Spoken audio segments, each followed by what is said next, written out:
el libro porque los otros versículos los vamos a estar estudiando con la serie de la iglesia que deseamos ser. Y mientras ustedes ubican en su Biblia este pasaje en 1 de Pedro capítulo 4 versículo 12, Pedro ha sido muy insistente con estos creyentes, con estos cristianos que estaban enfrentando persecución, que estaban enfrentando pruebas, que estaban viviendo una vida cristiana muy complicada y muy difícil.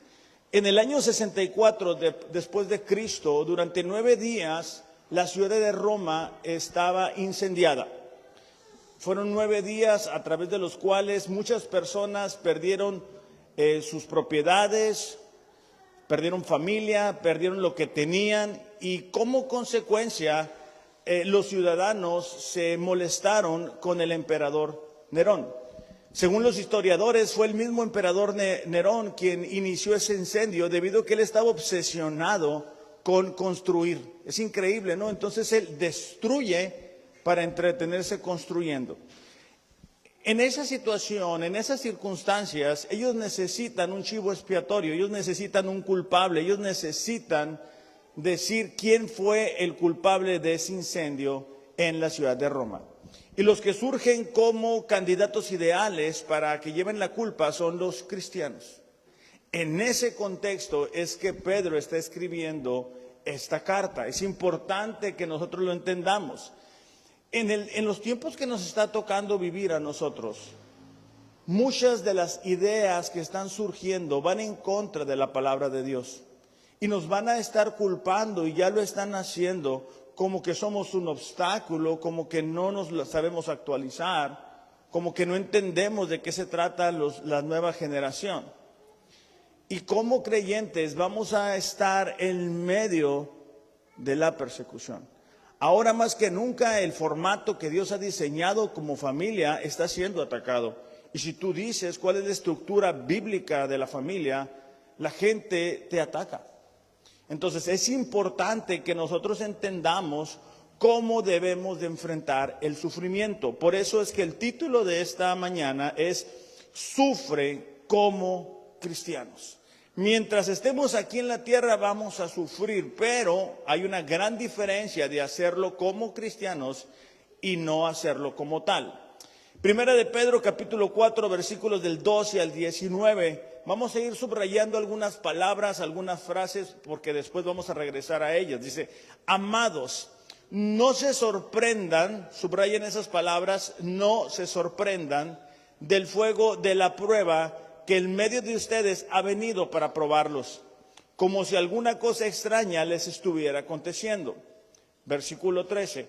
Antes bien, en la medida en que comparten los padecimientos de Cristo, regocíjense, subrayen esa palabra, regocíjense, para que también en la revelación de su gloria se regocijen con gran alegría.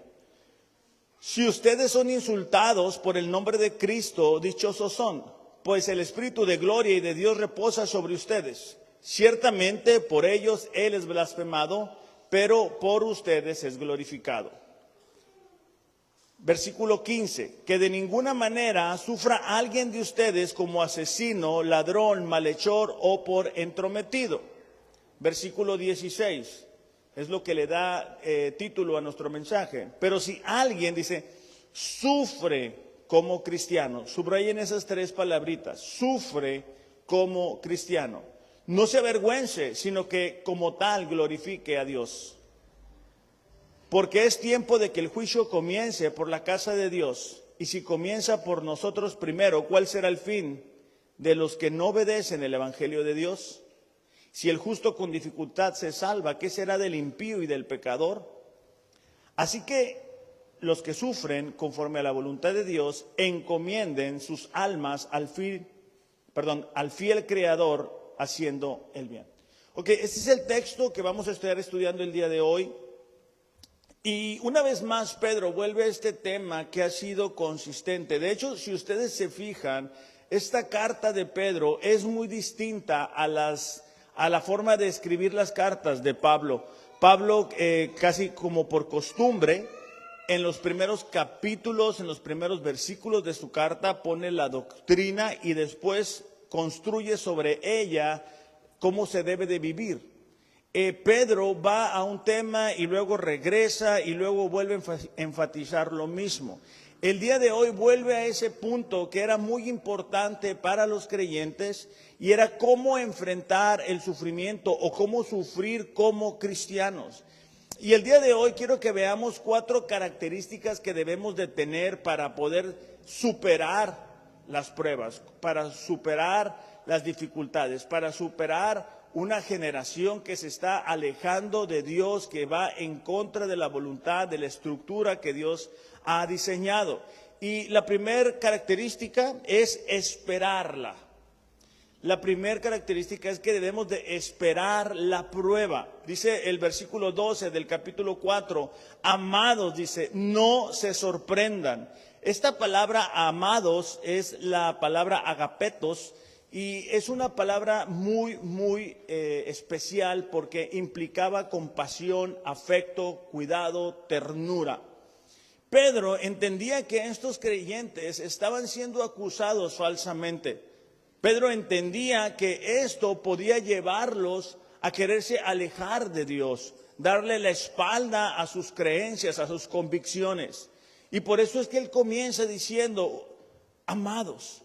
Pero también continúa con una frase que les dije que subrayaran, y es que no se sorprendan. Y esto es estar asombrado o extrañado por la novedad de algo, como si algo fuera sorprendente.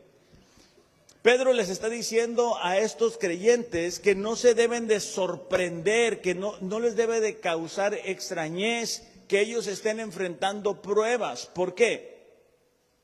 Porque están yendo en contra de la corriente. Están yendo en contra de la manera que antes tenían de vivir. Y cuando tú sales de eso, cuando tú comienzas a vivir la vida de una manera diferente, aún dentro de tu propia familia vas a enfrentar persecución. Porque ellos no van a entender por qué los días domingos te tienes que levantar temprano para venir a la iglesia. ¿Por qué durante la semana venimos y nos reunimos? Ahorita, como le decía mi esposa Mariel, por el deseo de crecer, de madurar, de avanzar. Entonces, no debemos de sorprendernos cuando seamos enfrentados por el ataque, porque hay un mundo que no conoce a Dios y son la mayoría de personas aquellos que no tienen una relación con Dios. Son la mayoría aquellas personas que ven la vida de una manera diferente. Pero nosotros estábamos igual. Nosotros mirábamos la vida muy distinta.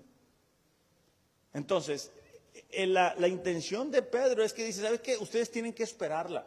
Ustedes tienen que estar seguros de que la prueba viene.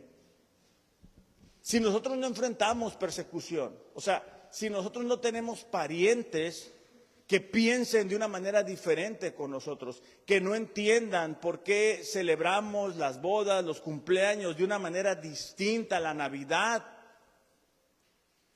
Si nosotros no tenemos eso, es probablemente porque estamos queriéndoles caer bien a ellos. Y Dios no nos llama a eso. Dios nos llama a vivir de una manera distinta. Y cuando tú comienzas a tener otras prioridades, otros deseos, otros anhelos, sin lugar a dudas vas a enfrentar la persecución, vas a enfrentar la oposición, porque estás yendo en contra de la corriente. Aquellos, pues Nefi, que nada, ¿verdad? O aquellas personas que han nadado. Es más fácil nadar a favor de la corriente. ¿Por qué? Porque la misma corriente te lleva.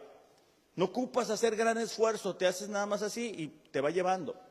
Pero si tú decides ir en contra de la corriente, eso te va a cansar muchas veces. Eso va a requerir un esfuerzo. Eso va muchas veces a implicar de que parece que no estás avanzando, que parece que las cosas no están funcionando.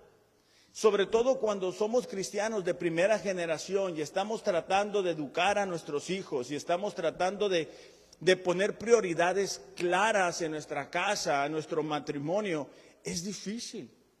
Porque nuestros padres vivieron de cierta forma. Nuestros hermanos probablemente tienen relaciones en sus matrimonios que son muy distintos a las nuestras. Nuestros vecinos, nuestros compañeros de trabajo ven la vida de una manera muy distinta. Y a la hora que tú dices, oye, ¿sabes qué? Yo soy fiel a mi esposa. Para mí lo más importante es Dios. Yo voy a ir el domingo a este lugar. Yo no puedo acompañarlos ahí. Debemos de esperar la persecución. Debemos de estar seguros de que ella va a venir. Después continúa diciendo, ¿verdad? Como si fuera algo extraño lo que les estuviera aconteciendo. Esta frase es como si les cayera por casualidad. Y Pedro quiere que estos cristianos sepan, y nosotros también, que no es casualidad que estemos enfrentando las pruebas. No es por suerte como algunas personas piensan. Es porque estamos viviendo de una manera distinta. Es porque estamos yendo en otra dirección. Es porque estamos yendo en dirección opuesta a la manera que el mundo piensa. Ahora, cuando Jesús llama a sus discípulos, Él no los engaña al momento de invitarles a ser sus discípulos o sus seguidores. En Juan capítulo 16, versículo 33, dice así. Juan capítulo 16, versículo 33, dice, estas cosas les he hablado para que en mí tengan paz. En el mundo tendrán tribulación. O sea, mientras estemos aquí en la tierra vamos a tener tribulación, pruebas, dificultades. Pero confíen, yo he vencido al mundo. Entonces, Jesús estaba siendo claro con sus discípulos. Él estaba trayendo un reino distinto, una manera de vivir diferente, revolucionaria, que era negarse a sí mismo y vivir para la causa de Dios. Entonces Él les dice, hey, estén por seguros. Y ahí retomo un poquito lo que decía Mariel, mi esposa. El deseo de Dios para nosotros es que podamos crecer, madurar espiritualmente. Cuando miramos a nuestros niños, ¿verdad? Cuando yo recuerdo con mi esposa Mariel estaba embarazada de Alejandro y después va creciendo. Y ahorita que yo sé que muchas veces nos pueden llegar a distraer por su edad, porque no entienden en dónde estamos. Pero tú estás convencido de que eso va a pasar. O sea, de que es momentáneo y que va a llegar un punto donde ya van a estar más grandes y ya van a estar más grandes y después van a estar como Abby, que ya toma notas y después van a seguir avanzando. Que en la vida espiritual como creyentes es lo mismo. El deseo de Dios es no que parezcamos bebés toda la vida, sino que podamos crecer, madurar. Por eso es que Jesús dice, en mis palabras, yo les he hablado mis palabras para que tengan paz. La confusión viene a nuestra mente, viene a nuestras cabezas, porque escuchamos muchas voces, porque estamos intentándolo hacer en nuestras fuerzas, en nuestra capacidad, porque no tenemos tiempo para Dios, porque no estamos orando lo suficiente, porque no estamos enfocándonos en lo que es realmente importante. Por eso es que no tenemos paz. No es que la palabra de Dios no tenga el poder, es que nosotros no logramos escuchar lo que Dios tiene para nosotros. De hecho, en el mismo libro de Juan, un capítulo antes, Jesús dijo estas palabras. Juan capítulo 15, versículos 20 y 21. Dice así, acuérdense de la palabra que yo les dije. Un siervo no es mayor que su Señor. Si me persiguieron a mí, también los perseguirán a ustedes. Versículo 21. Pero todo eso les harán por causa de mi nombre, porque no conocen a aquel que me envió. Jesús estaba diciendo, ustedes van a enfrentar persecución, pruebas, dificultades, porque esa gente no me conoce a mí. Porque cuando tú defiendes lo que crees y está en oposición a lo que otras personas creen, la reacción natural de ellos es oponerse. De hecho, la semana pasada leíamos un poquito en esta misma carta, ¿verdad? Que aquellas personas que estaban con nosotros antes de que conociéramos a Dios, les parece extraño que nosotros ya no caminemos con ellos, ya no andemos en ellos. Entonces, aquí Jesús está diciendo eso. La razón por la cual experimentamos persecución, tribulación o prueba, no es en sí nosotros, es la causa de Cristo, es que vivimos conforme a la voluntad de Él. Ahora, cuando tú y yo no estamos esperando las pruebas, o sea, cuando tú y yo pensamos que aquí no vamos a enfrentar ninguna prueba, que aquí todo va a estar bien y no buscamos a Dios, no oramos, no leemos la Biblia, no nos congregamos, no nos animamos, no nos animamos unos a otros, nos amamos, nos apoyamos, nos servimos unos a otros, pudiéramos reaccionar en medio de estas pruebas como lo hizo la esposa de Job. En Job capítulo 2, versículo 9, descubrimos cuál es la respuesta de una persona que no está esperando la prueba. Job capítulo 2, versículo 9 dice, entonces su mujer le dijo, hablando de la esposa de Job, ¿aún conservas tu integridad? Maldice a Dios y muérete. Esa es la respuesta que tiene una persona que no sabe cómo enfrentar la oposición. Con frecuencia miramos que personas se suicidan, se refugian en algún vicio porque no saben cómo enfrentar esas situaciones que les superan, que están por encima de su capacidad. Todo esto de las pruebas, aunque pareciera que Dios no está en control, es Dios permitiéndolo que llegue a nosotros para refinar nuestra fe, para que una vez más podamos madurar y crecer en nuestro carácter. Salmo 66, 10 dice, tú, dice, nos has probado, oh Dios, y nos has refinado como se refina la plata.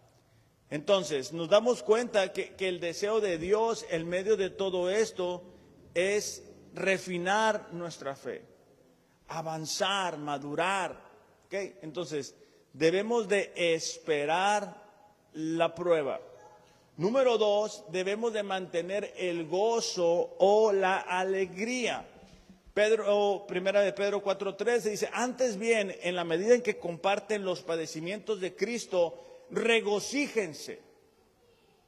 Versículo 14, si ustedes son insultados, el mismo versículo 13, para que también en la revelación de su gloria se regocijen con gran alegría. Lo que está diciendo Pedro es que en medio de esas pruebas debemos de mantener ese gozo o esa alegría. El gozo es la felicidad basada en las promesas divinas. O sea, si tú estás enfrentando una situación adversa, vamos a suponer, perdiste tu trabajo, eso no es una razón para alegrarte. O sea, que te digas, mira, perdiste tu trabajo, estoy bien contento por eso. No. El gozo lo que implica es de que tú tienes una promesa de Dios que te sostiene en medio de esa prueba. O sea, por ejemplo, tú tienes que Dios ha dicho que Él va a proveer conforme a sus riquezas en gloria, que Él está contigo, que no hay un arma forjada que va a poder prosperar. Entonces, el gozo es esa conciencia de bienestar que experimenta una persona que tiene una relación con Dios. Entonces, lo que Pedro les está diciendo es, en medio de todo eso, no se desanimen, no pierdan su fe, no pierdan el entusiasmo, más bien mantengan la alegría, mantengan sus ojos puestos en las promesas de Dios, mantengan el enfoque correcto. Cuando tú y yo enfrentamos pruebas, nuestra tendencia humana es bajar nuestros ojos de Dios y ponerlo en las circunstancias. Cuando miramos el caminar, el transitar del pueblo de Israel saliendo de Egipto y llegando a la tierra prometida, es una constante eso, es una de estarse quejando, de estar dudando, de estar volteando atrás. Entonces, cuando enfrentamos esos desafíos, nuestra tendencia es bajar la mirada, perder el gozo, perder la alegría, decir, sabes que esto no sirvió para nada, no es lo suficiente, Dios no está conmigo, esto no funciona para mí, y nos desanimamos. Por eso es que Pedro dice, no pierdan el gozo, no pierdan de vista lo que Dios les ha dicho antes, porque una promesa es eso, es una palabra que Dios nos da para transitar el desierto. estos creyentes iban a ser insultados o acusados o lanzarles insultos sobre ellos. Una vez más, vemos lo que puede suceder cuando estamos enfrentando esas pruebas. Volviendo un poquito a la historia de Job, en Job capítulo 3, versículo 11, Job está en ese proceso de tratar de razonar, reflexionar, por qué está enfrentando o por qué está sufriendo lo que está sufriendo.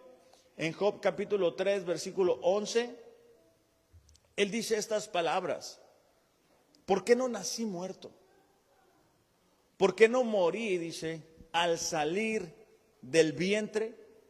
O sea, Job en este punto ha perdido sus hijos, los trabajadores, los cultivos, los animales, las propiedades. Básicamente lo ha perdido todo. Básicamente está en medio de esa confusión que muchas veces tú y yo enfrentamos cuando nos acercamos a Dios.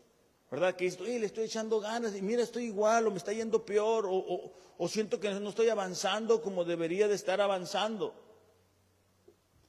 Pero Jesús hace una promesa en el Evangelio de Lucas que es muy importante para nosotros reflexionar en ella, meditar en ella. Lucas capítulo 6, versículos 22 y 23 dice así: bienaventurados, esta palabra es bendecidos, felices, llenos del plan y del propósito de Dios. Dice, bienaventurados son ustedes cuando los hombres los aborrecen, cuando los apartan de sí, cuando los colman de insultos y desechan su nombre como malo, por causa del Hijo del Hombre. Alégrense, dice, en ese día y salten de gozo, porque su recompensa es grande en el cielo, pues sus padres trataban de la misma manera a los profetas. Básicamente lo que Jesús les estaba diciendo es: va a haber un tiempo donde yo no voy a estar con ustedes.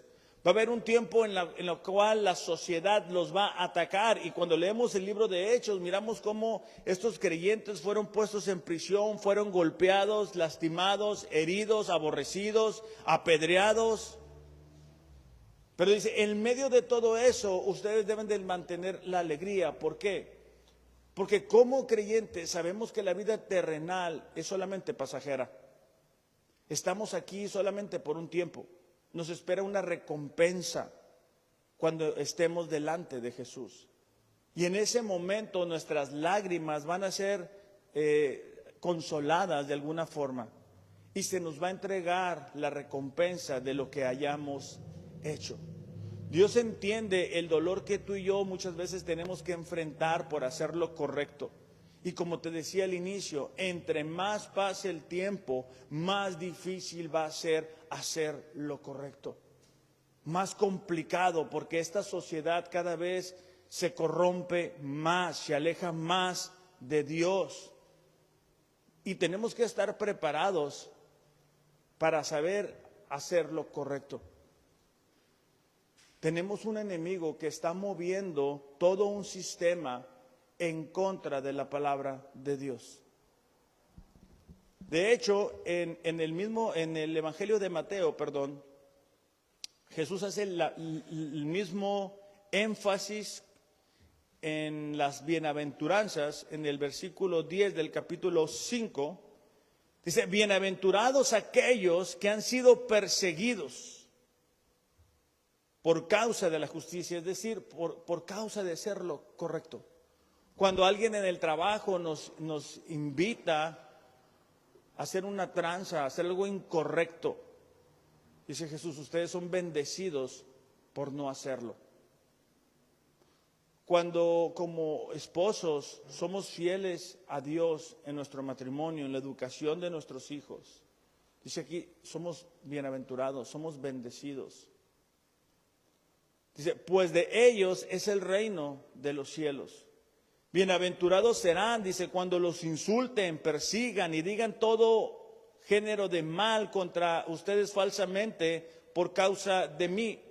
Acaba de suceder, hay una película que tiene imágenes que van en contra de lo que la palabra de Dios dice, y un actor con todo su orgullo dice que, bueno, aquellas personas que se oponen a ese tipo de escenas somos retrógrados. O sea, es increíble. Pero ese es el tiempo que a ti y a mí nos ha tocado vivir. Y tenemos que enfrentar el desafío, decir, sabes que yo no voy a tener nada que ver con eso. Yo voy a seguir viviendo conforme y de acuerdo a la palabra de Dios. Porque tú no puedes ir cambiando como van cambiando la sociedad. Porque a lo que antes llamaban malo, ahora lo llaman bueno, ahora lo llaman correcto, ahora lo llaman moda. Y aquellos que tenemos la bendición de ser padres, tenemos la responsabilidad de educar a nuestros hijos no conforme el mundo dice, sino conforme la palabra de Dios nos indica. Porque un día vamos a estar delante de Dios y Él nos va a pedir cuentas de cómo guiamos a nuestra familia, de cómo guiamos a nuestra esposa, de cómo guiamos a nuestros hijos, de cómo nos comportamos en el trabajo que Él nos permitió tener. Y esto lo hemos dicho antes, a veces le pedimos a Dios por un trabajo, por algo, y después ese trabajo se vuelve un obstáculo. Y entonces es como que, entonces ¿para qué le pediste eso a Dios? ¿Para qué? Si de todas más adelante ibas a estar más alejado de Dios, ibas a tener menos tiempo para Dios, ibas a estar más cansado, ibas a poder tener menos fuerzas para ayudar en casa. Dice el versículo 12, regocíjense y alégrense porque la recompensa de ustedes en los cielos es grande. Así persiguieron a los profetas que fueron antes de ustedes. La semana pasada les comentaba que yo tengo la costumbre de leer, o sea, adicional al plan de lectura de la Biblia en un año, un libro. Y ahorita estoy leyendo Jeremías. Y el libro de Jeremías a mí siempre me ha llamado la atención porque Jeremías parece que está solo en una sociedad alejada de Dios. Y han sido varios reyes los que han conducido a la nación de una manera en contra de la palabra de Dios. Entonces, cuando Jeremías llega y comienza a pronunciar todo esto, parece que el mal va a ganar. Y en nuestros tiempos así también parece. Como que las tinieblas van a terminar gobernando y van a reinar aquí. Pero eso no es lo que la palabra de Dios dice. La palabra de Dios dice que la luz resplandece en medio de las tinieblas y que las tinieblas no pueden contra ella. El enemigo está buscando, ¿verdad?, por todos los medios, desanimar a creyentes, buscando que personas no se acerquen a Dios. Pero eso no sucede. Porque Él no es más poderoso que nuestro Dios. Porque Dios está en su trono y Él sigue siendo soberano. Por eso es que nosotros podemos seguir gozándonos. Porque no hay algo que llegue a nuestras vidas que no haya sido filtrado por Dios. Si lo que estamos viviendo el día de hoy no es agradable, es porque Dios tiene un propósito para ello. Esta semana que les comentaba lo de Martín, y él ponía, ¿verdad?, nos mandaba el mensaje, decía, saben que hay veces que no entendemos por qué pasa lo que pasa, que la promesa de Romanos 8:28, donde nos dice que todas las cosas obran para bien a aquellos que aman a Dios, a veces no hace mucho sentido, porque él decía, yo estoy acá en un país lejano, no tengo mi familia, no puedo estar con ustedes y puedo pensar, ¿qué de bueno tiene eso? A veces no entendemos, tiene que pasar tiempo para que podamos entender qué de bueno tiene eso. La carta a los Filipenses es una carta que Pablo escribe para ayudarles a que no pierdan el gozo. Interesante que esta carta Pablo la escribe desde prisión. O sea, él está con experiencia diciendo cuál debe de ser la conducta de los creyentes en medio de las pruebas. Filipenses 1:29 dice, porque a ustedes se les ha concedido por amor de Cristo no solo creer en Él, sino también sufrir por Él. Las personas que Dios usa, que nosotros miramos en la palabra que Dios usa, son personas que tuvieron que sufrir. Son personas que cuando tú lees sus historias, como la de Pablo, la de Jeremías, tú te quedas impresionado, no por la sabiduría de ellos, sino por el sufrimiento que tuvieron que enfrentar. Y el día de hoy para nosotros no es diferente. Nosotros tenemos el Espíritu Santo que está acompañándonos. que está fortaleciéndonos, que está guiándonos, que nos permite recordar las promesas de Dios. Por eso es que podemos mantener el gozo. Hay cosas que no entendemos, hay situaciones que no vamos a comprender, pero el tener las promesas de parte de Dios es lo que nos permite mantenernos firmes. Entonces no perdamos el enfoque, porque el enemigo va a traer tentaciones a nosotros, va a buscar que pongamos los ojos en cosas como tú fueras feliz si tuvieras un mejor trabajo, tú fueras feliz si tuvieras a esta persona, tú fueras feliz si tu esposa se comportara distinto, tú fueras feliz si tuvieras un carro, tú fueras feliz si tuvieras una casa, luego una casa más grande, y luego 2 carros, y es el cuento de nunca acabar. Y nosotros no debemos de entregar nuestra felicidad a la incertidumbre del mañana, sino nuestra felicidad debe de estar afianzada en las promesas que Dios nos da el día de hoy. Número 3, es que debemos de evaluar que las pruebas que estamos enfrentando. El versículo 15 del capítulo 4 dice que de ninguna manera alguien sufra de ustedes como asesino, ladrón, malhechor, entrometido. O sea, Pedro está diciendo, evalúen sus pruebas. O sea, si alguien asesina a una persona y después es enjuiciado por eso, pues no espere recibir una recompensa de parte de Dios. Hay situaciones hay errores que nosotros cometemos que vamos a experimentar consecuencias. Y entonces Pedro dice, ustedes no sean así. Después continúa diciendo, ladrones, malhechores o entrometidos. Me llamó la atención que pusieran en el mismo orden la palabra entrometido. Y la mayoría de nosotros conocemos a alguien que se está entremetiendo en la vida de alguien más. Y tenemos que tener cuidado, porque eso no agrada a Dios. Porque tarde que temprano ese tipo de actitudes, ese tipo de conductas afectan nuestra relación con Dios y con la iglesia. Versículo 16 dice, pero si alguien sufre como cristiano, que no se avergüence, sino como tal glorifique a Dios. Entonces, básicamente aquí lo que Pedro nos está diciendo es ¿estás seguro de que el sufrimiento que tú estás enfrentando es a causa de la justicia? Es a causa de hacer lo correcto, es a causa de vivir conforme a la palabra de Dios, es a causa de que muchas veces vas a tener que hablar con tu esposo o con tu esposa y decir, ¿sabes qué? Eso que estamos haciendo no es correcto porque la palabra de Dios dice que no es correcto. Esa forma, esa actitud que tú tienes no es correcta. O sabes qué, esta actitud que tiene nuestro hijo, nuestra hija, no es correcto delante de Dios. No seamos, ¿verdad? Como el profeta Isaí, ¿verdad? Que no supo corregir a sus hijos. Tenemos que aprender a hacerlo, porque después viene el juicio de Dios. Recuerden que Dios le dice, hey, ¿sabes qué? Tú preferiste a tus hijos. Tú no los instruiste, tú no los ayudaste cuando tenías la manera de hacerlo. Entonces, debemos de evaluarnos y estar seguros de que estamos sufriendo por hacer lo que a Dios le agrada. En primera de Tesalonicenses es una iglesia que se distingue de las otras porque en su mayoría estaban haciendo las cosas de forma correcta. Y habla acerca de la conducta que ellos deben de tener. Primera de Tesalonicenses, capítulo 4, versículo 11 dice, y que tengan por su ambición el llevar una vida tranquila.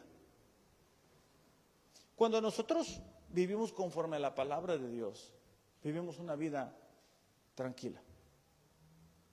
Porque hiciste lo que debiste haber hecho durante el día, confiaste en Dios, en lo que ya no te alcanza a ti, y llegas a casa y debes de estar tranquilo.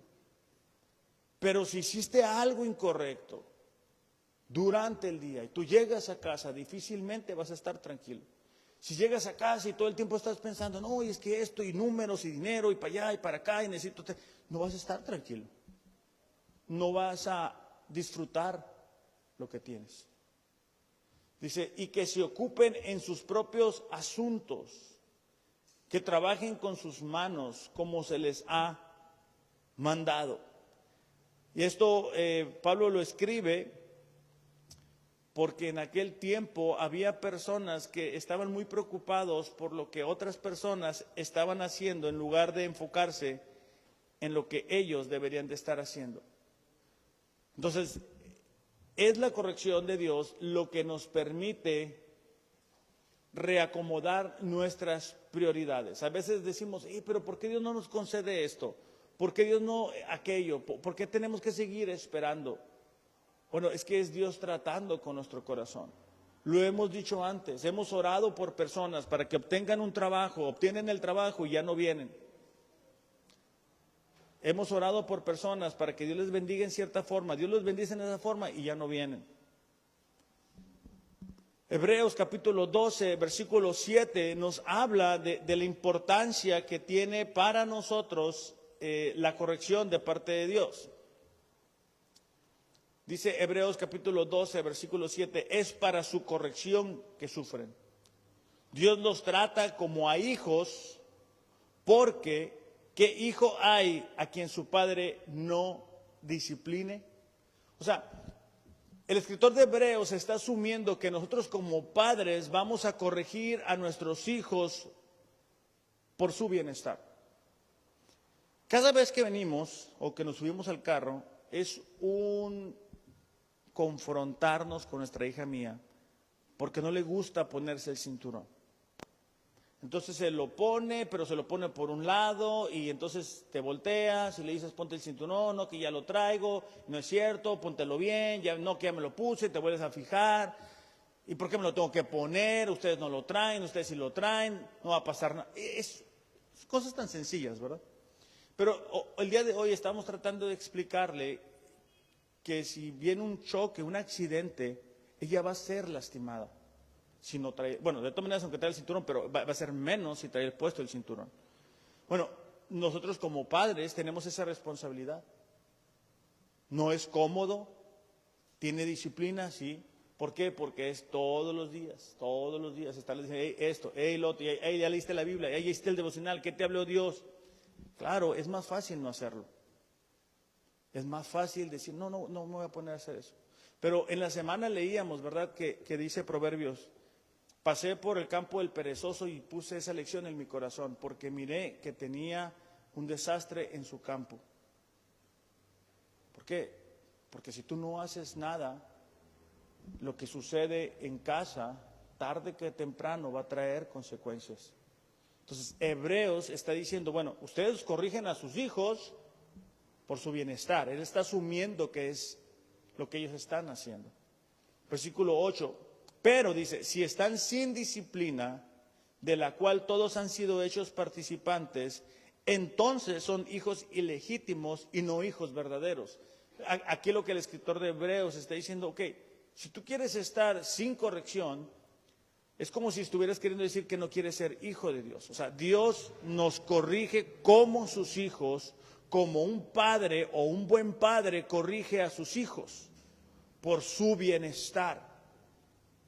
Cuando Dios trata con nosotros, es porque Él quiere lo mejor para cada uno de nosotros. Él quiere que nos demos cuenta de que muchas veces las motivaciones de algo que queremos no son las correctas. Y eso es parte de evaluar nuestra situación. Eso es parte de evaluar nuestras oraciones. Eso es parte de evaluar mi relación con Dios. Por eso es que ahorita decíamos, ¿verdad? Hey, ¿sabes qué? Date la oportunidad de crecer. Date la oportunidad de madurar. Date la oportunidad de no quedarte estancado. Date la oportunidad de que Dios pueda seguir hablando a tu corazón. Número 4 es que debemos de encomendarnos a Dios. Primera de Pedro 4:19 dice, así que los que sufren conforme a la voluntad de Dios, encomienden sus almas al fiel Creador, haciendo el bien. Esta palabra encomendarse es una palabra muy interesante porque es un término bancario que se refiere a depositar para tener una custodia segura. Pedro lo que está diciendo es, ok, si ustedes están sufriendo como cristianos, ustedes deben de mantener el gozo en medio de todo eso. Deben de evaluar si realmente están sufriendo como creyentes. Deben de esperar estas pruebas, pero también deben de encomendar esa situación. Por eso es que nos reunimos los días martes a orar para encomendar la situación, la condición de la iglesia. El que vemos que algunas personas quizás se quedan rezagadas o que hay alguna apatía. Por eso es que lo hacemos, porque hay cosas que superan nuestra capacidad. Entonces, Pedro nos dice, hey, deposita eso delante de Dios. Lucas capítulo 23, versículo 46, nos habla de un momento muy crítico, porque está Jesús en la cruz y ha sido golpeado, ha sido lastimado. Y dice así, y Jesús dice, clamando a gran voz dijo, Padre, en tus manos encomiendo mi espíritu. Y habiendo dicho esto, expiró. O sea, cuando tú le entregas algo a Dios, tú no se lo entregas para volvérselo a pedir. Cuando tú le entregaste cuando tú le entregaste tu vida, tú se la entregaste para siempre.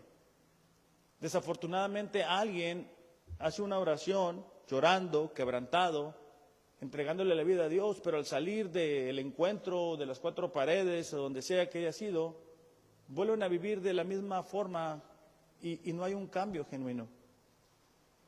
Y lo que Pedro nos dice es de que debemos de entregarle cada situación a Dios.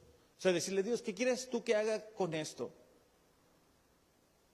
¿Qué debo de hacer, vamos a decir, con mi esposa? ¿Qué debo de hacer con mi esposo? ¿Qué debo de hacer con mi hijo, con mi hija, con mi trabajo? Señor, estoy enfrentando esta situación. Yo se los he comentado antes. Nosotros teníamos la costumbre de celebrar la Navidad como todo el mundo la celebra, ¿no? Y 3 años atrás, ¿verdad? Más o menos, decidimos hacer lo que bíblicamente corresponde. Y es que ese tiempo se trate de Dios. Claro, al principio pues la familia no está acostumbrada, pero es un proceso. Y nosotros tuvimos que decir, Señor, ayúdanos, porque pues no quiere ser el mala onda de la familia. En esta misma carta de Pedro, pero en el capítulo 5,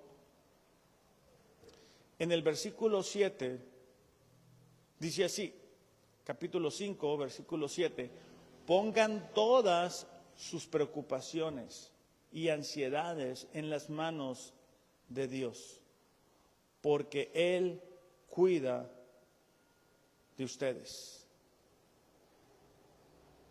Cuando tú y yo oramos, estamos poniendo una situación en las mejores manos. Me ha tocado últimamente, bueno, hace un tiempo Mariel se puso enferma del corazón y buscamos un especialista. Y cuando tú estás buscando un especialista, por ejemplo, el caso de ella, que era el corazón, pues tú no quieres ir a un lugar que te cobre barato. Tú quieres un lugar que resuelvan la situación. Porque es un especialista, alguien que se dedica a eso particularmente, en este caso en el corazón. Y bueno, ya le hacen los exámenes y bueno, a fin de cuentas ellos saben, porque son especialistas. Tienen años estudiando el corazón, tienen aparatos que les permiten estudiar por qué está funcionando el corazón como está estudiando.